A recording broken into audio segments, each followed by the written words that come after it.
Looking ahead to the season finale, season 2, episode 8, I feel like I waffled a little bit.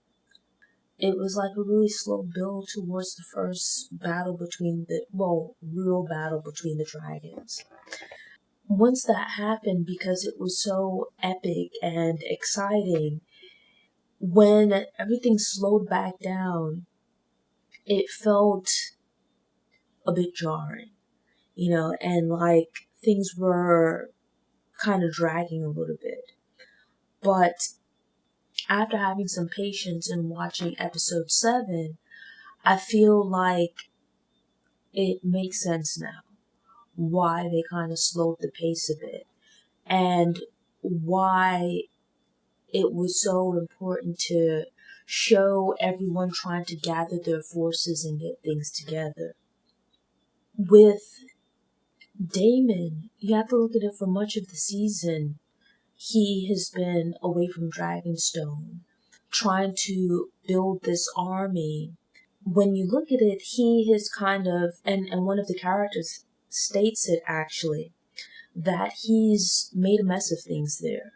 The reason that he went there, and then part of how he's gone about conducting himself, is due to this rift with Rhaenyra.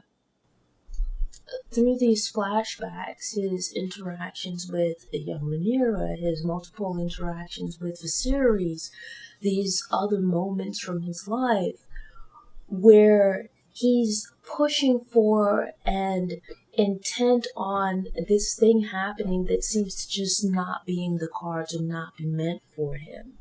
And quite honestly, it's unclear, beyond just simply wanting to be king, what's his reason for wanting to be king?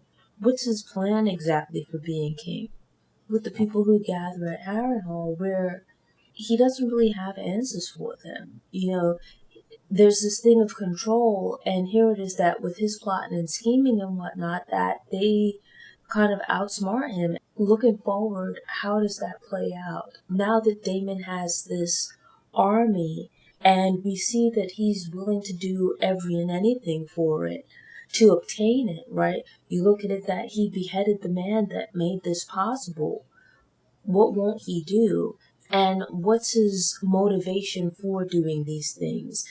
Has he gathered this army in service to Rhaenyra, or has he gathered this army using Rhaenyra as an excuse, but with the real plan that he will ultimately take control and rule? They're gearing up for another big fight. Sir Christian Cole, I think after the Dance of the Dragons, the first edition, and seeing what they're really in store for, that he's having some second guesses about the situation, some reservations. We look at Alicent and the role that she's played in setting all of this in motion and really poisoning her children against Rhaenyra. And what do you have to show for it? It's like you've done all of this where you plotted and schemed to get your kids into position, and it's like now you've kind of been pushed aside, forced out the way. I honestly, at points in times, thought that in episode 7 that she was on the verge of committing suicide, especially when she got into the water and whatnot. Now, it's going to be, I'm curious to see where things go from here for her. With Aegon, we see that he is exercising, and with the help of the Grand Maester and Larys, he's making progress, but probably not fast enough or at the speed that he needs to be going in order to properly protect himself from Aemon. With Aemon, he's kind of put himself in a position of fight and war on two fronts, where he made an enemy of his brother. That's the first front. And the second front is this war with Rhaenyra. And you look at it where his very calm presence, calculating, cold maybe, but emotional and foolhardy all the same. Where he rushes into things without thinking. You look at this past episode where he just ran off and jumped on his horse to go get to his dragon so he could do battle with his dragon that was flying over King's Landing. Amon is an interesting character, but just by virtue of how he operates, we know he's not going to grow up to be like an old man, right?